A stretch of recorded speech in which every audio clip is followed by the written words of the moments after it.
थोड्याच वेळात कामकाज सल्लागार समितीची बैठक होणार आहे। विधिमंडळ समिती कक्षात थोड्याच वेळात बैठक पार पडेल। अर्थसंकल्पीय अधिवेशनाचं कामकाज आणि कालावधी निश्चित होणार आहे। मुख्यमंत्री आणि उपमुख्यमंत्र्यांच्या उपस्थितीत ही बैठक होईल। थोड्याच वेळात कामकाज सल्लागार समितीची बैठक पार पडणार आहे। यामध्ये अर्थसंकल्पीय अधिवेशनाचा काळ आणि ते कसं असेल याचं नियोजन ठरणार आहे। विधिमंडळ समिती कक्षात बैठकीचं आयोजन करण्यात आलंय।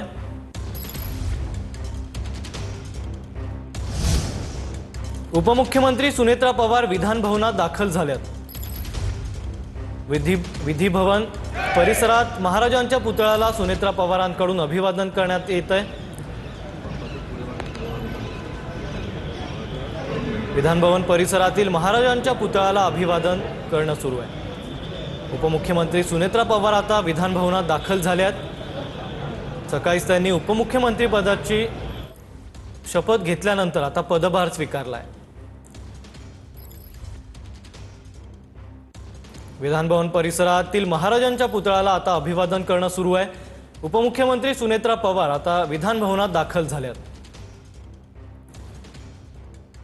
आजच त्यांनी उपमुख्यमंत्री पदाचा पदभार स्वीकारला आणि आता त्यानंतर त्या विधान भवनात दाखल झाल्यात।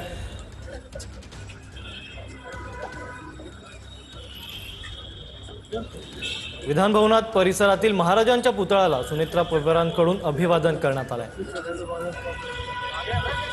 आगे आगे आगे थोड़ा जल्दी तो भी 85 लगा हुआ है।